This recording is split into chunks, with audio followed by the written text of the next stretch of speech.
Hello and welcome to On Our Shelf. This is where we highlight a game and tell you what we like about it and why we have it in our collection. So let's get started. Ben, what is today's game? Today's game we pulled off our shelf is one of my absolute favorites. Sorry for that spoiler. It is Lost Ruins of Arnak. This is a game that came out in 2020 and came onto our shelf in April of 2021. We have played it 9 times since then. So it's Is at that the table. it, though? I know it seems like more, doesn't it?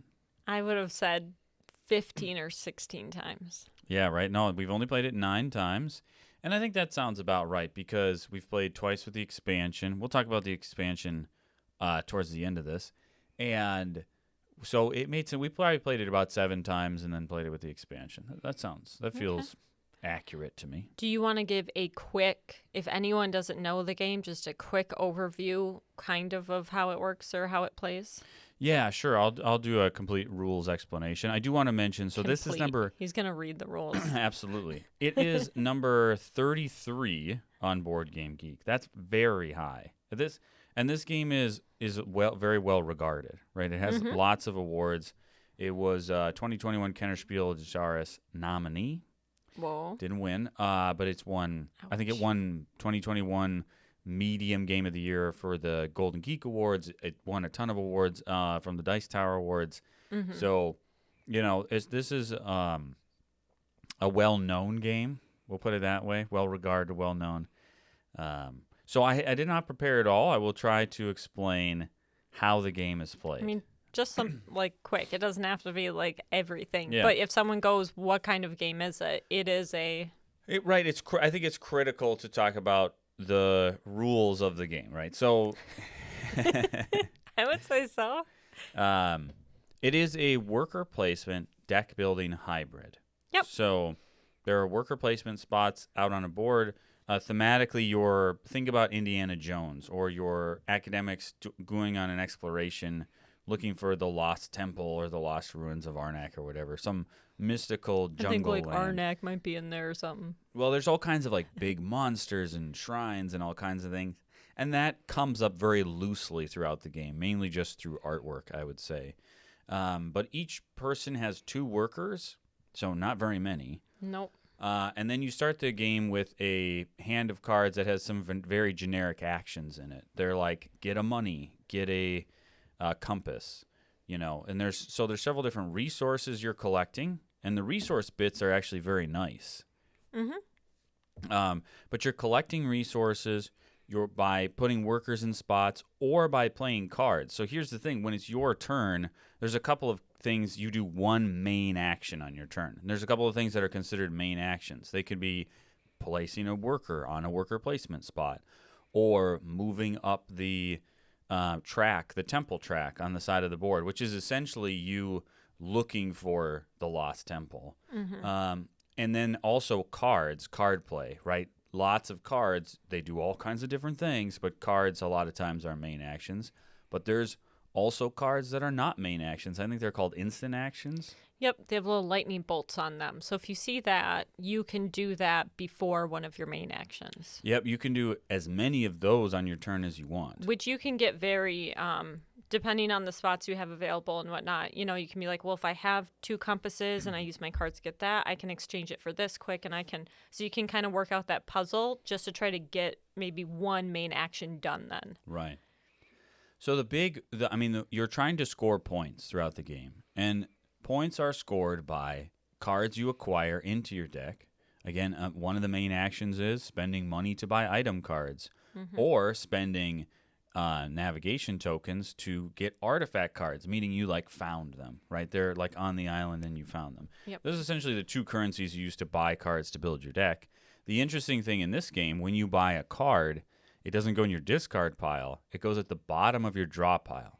Yeah. And your deck is very small. So typically you will draw your new cards in your next hand. But there's also times that, man, I wish I could have gotten to that card and I don't until the very end, right. And it's not helpful. So there's points on cards. You'll get points that way. There's also some fear cards that give you negative points.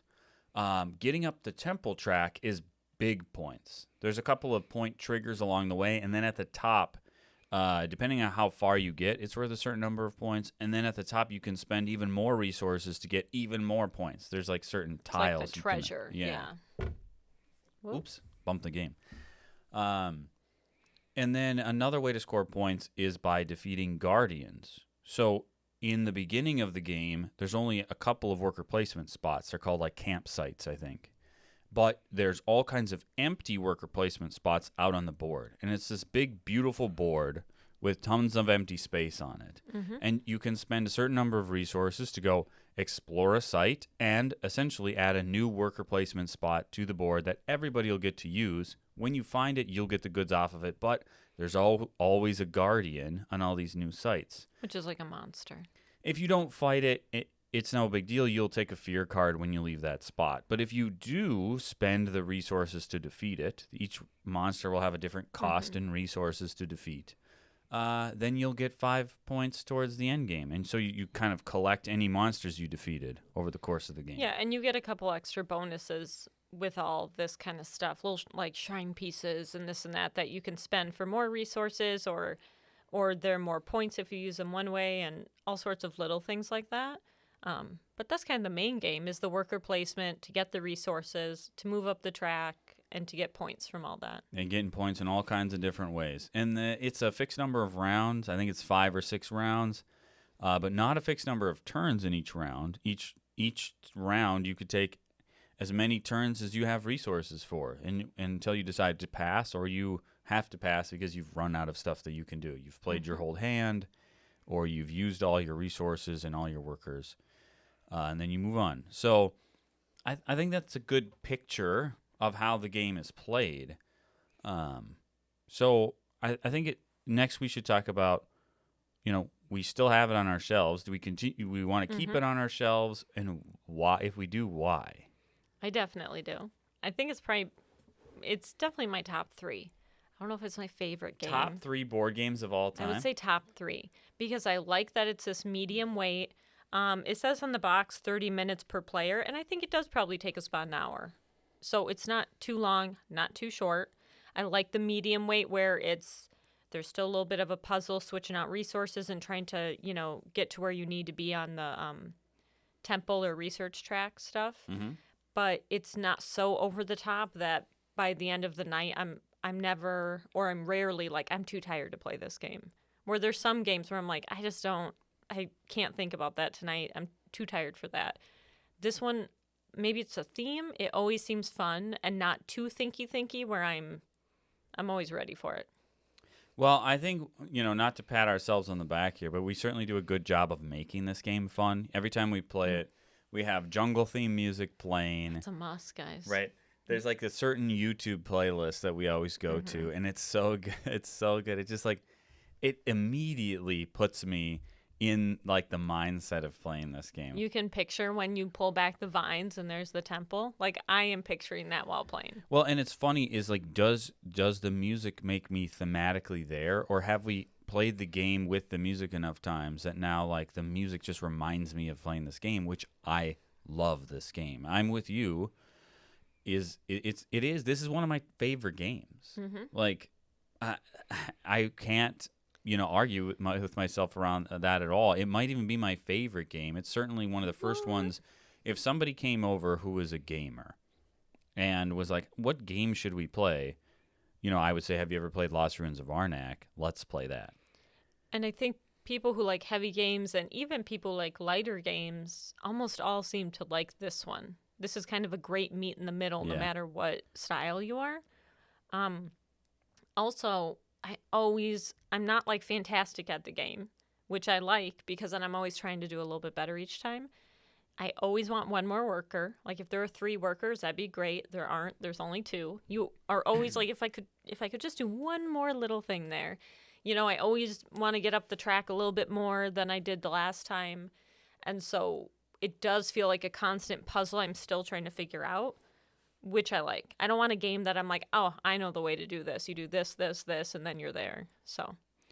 Well, and, while the resources required to go up the temple track don't necessarily change, every time you play the game, it's so different because the cards that'll come out for sale and the ones you end up buying. So the deck that you build is different. The worker placement spots that get put out onto the board are going to be different each time.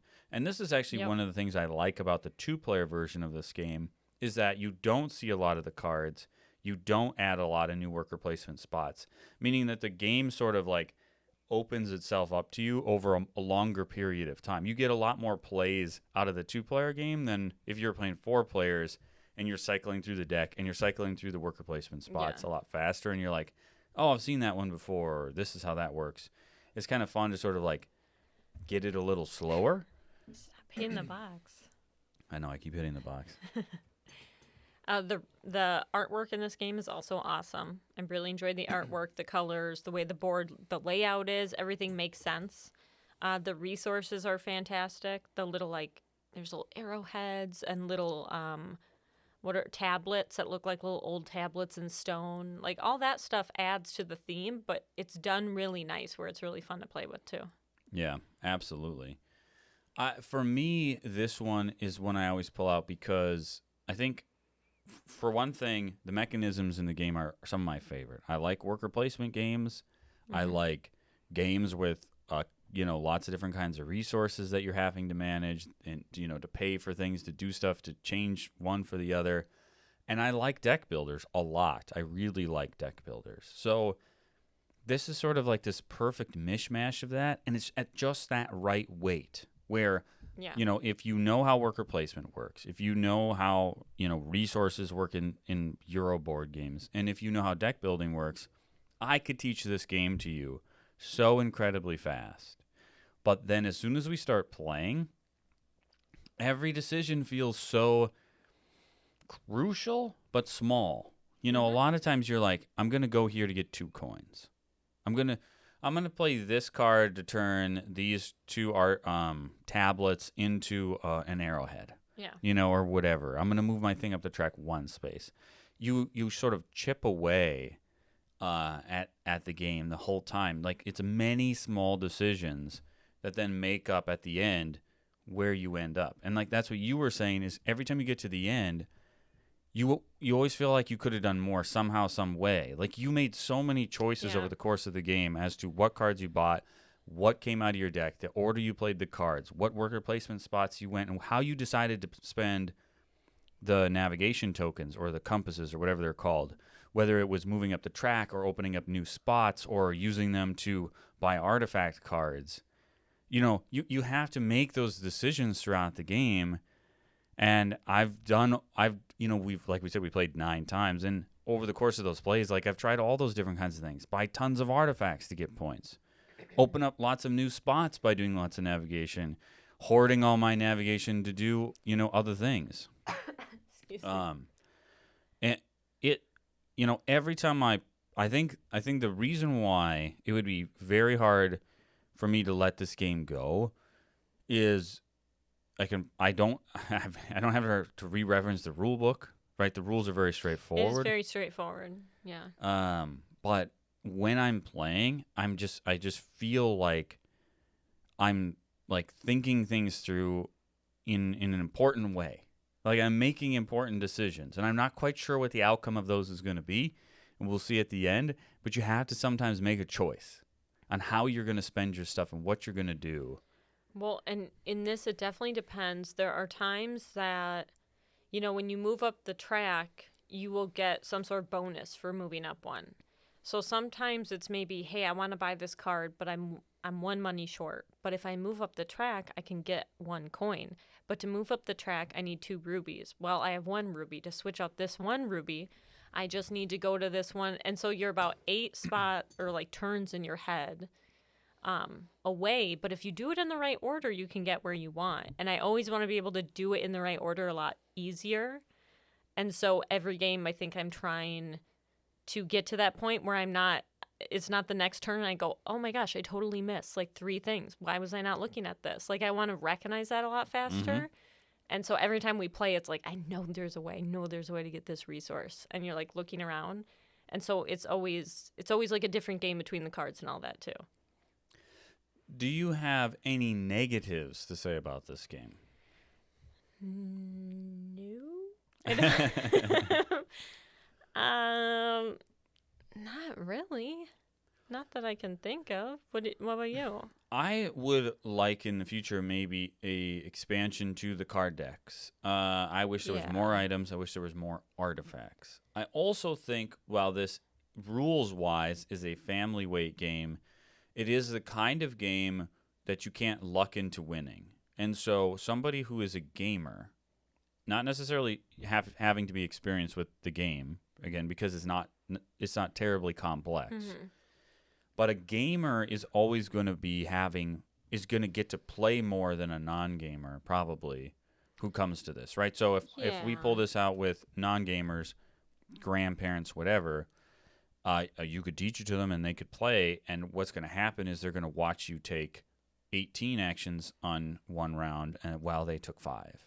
Yeah, it's definitely not the game where it's like your turn, my turn, your turn, and it's just a very simple, like, you have these 4 options or whatever. Well, it'll go your turn, my turn, your turn, my turn, and then all of a sudden they're going to be like, and I guess I'm out of stuff, and you're going to be like, okay, my turn, my turn, my turn, my turn. Yeah. And they're just going to sit there and watch you. When we play that on, date night, or if you did that with some gamers, like if I sat around with my friends and we played that and that happened, they would be like, wow, like nice round, good job. But somebody who is a little self-conscious about, let's say, like a lot of times people come as new gamers, they're self-conscious about their performance, and if you've played a lot, you're like, I don't care. We play games all the time. I don't care how I do. You shouldn't care that much, but people do. And so if they sit there and watch you sort of like wreck them, that might not be that great. And it would be very hard to sort of like do you not do that to them in this kind of game because you could just, you see the connections. The fun of the game is extending your round, eking out.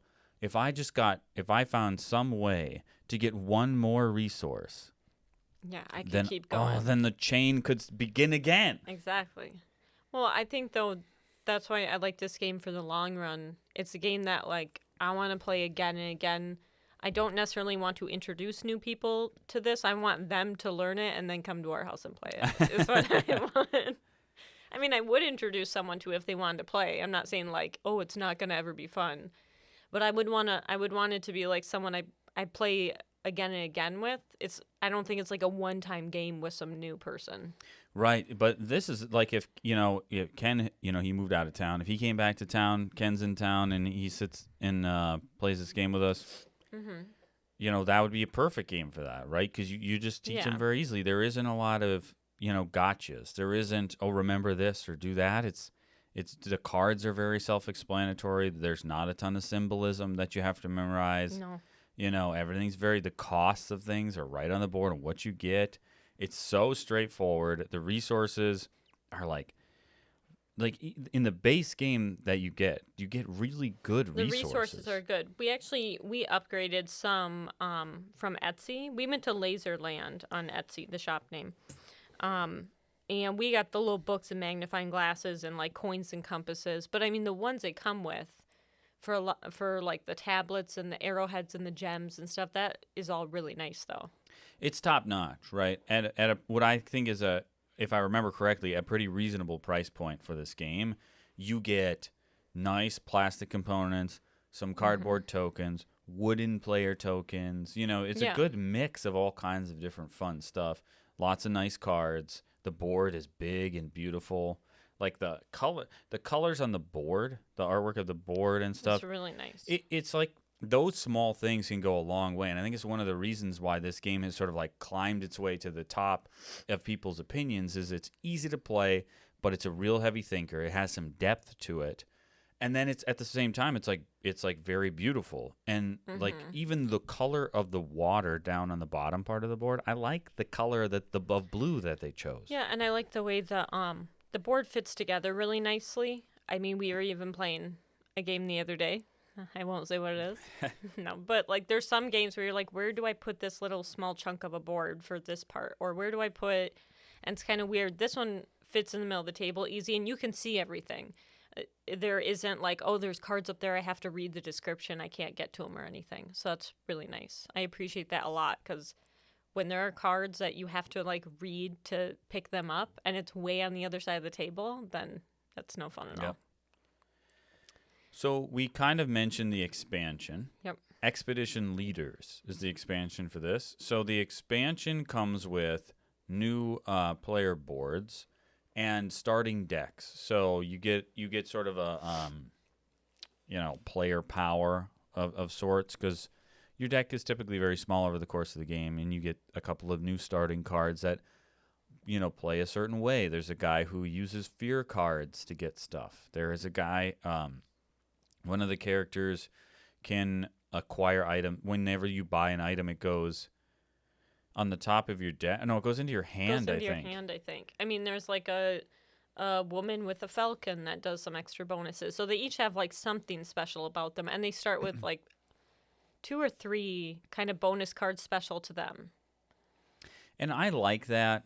I'm not huge on that. When it comes to deck builders, I'm not, I don't need a different starting deck than you. Like, I don't mind when we start with the same. But usually they just help out with their one special ability, where it's like, hey, grab a card quick and put it on your deck. Or the bird one might be like, move your bird up one. Like, they're nothing that you go, well, if you start with this guy, you're going to win, because he has a card that's like, grab a ruby for free or something insane. It definitely tips it over the edge of, okay, now we got to read something each time we play. With the base game, I'm never going to forget the rules. We can pull it off the shelf and play it right now. But it's also not so hard that you're like, don't get those out. No, absolutely. It's just, 5 extra minutes of reading, and then they're not difficult to implement over the course of the game. It's a small adjustment. You have some advantage in some way. Again, like whenever you buy an item, it goes to your hand. Or, I don't remember the other ones. You can use tablets to move up the temple track or something. I don't remember what making that up. I am. We haven't. Okay, I was gonna say we've only played. There's 6 of them. I think we've only played with 3 or 4. We played with 4 of them. 4? Okay, I didn't know if we did a different person. There's that, but then it also comes with new item cards. Mm-hmm. And are there new of the there must have been new artifact cards, and then there's a new track to go up. This is my favorite part of the expansion. A board that has both sides too. Mm-hmm. So there's like essentially 2 different tracks. This is my favorite part. So the base game, the board is double-sided. One side is more straightforward, and the other side is more interesting on the cost to add the new worker placement spots to the board. There's also 2 different tracks. Again, the first one is like, I like the first one, the simpler one, to be honest. Then but it does give you that variety. If you're like, well, this is easy, flip it over and try it this way. But what I do like in the expansion is, yes, it comes with a board that you lay over the temple track on either side of the base game board, and you have a new temple track. And we've only played with one of them, but I really like it. It's just like, it's way more varied. It's not so simple. In the base game, the temple track is like, this is the temple track, and this is how it works. It has these costs, and you go up, and you get these like bad rewards until you get to the top. Then you get some points. But in the expansion one, it's more fun. If you get to this part, you get to use this artifact for free. If you get to this part, you get to choose whether you get a new those like helper tiles, or you get to upgrade them. Mm-hmm. And it's like, there's so much more going on over on that temple track, which is a big focus of the game. I like that part of the expansion the most, I think. I just like that you can switch it up, because you could play, with the special leaders, without them, on the different tracks, what side of the board. Like, there's so many possibilities to play that it's like having a bunch of games in one. Yeah.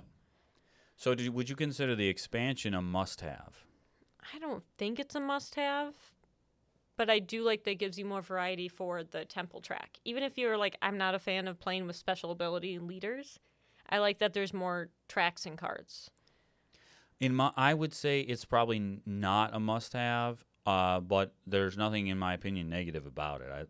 I certainly like that it adds more and more variety, and I'm not going to play without it now that we have it.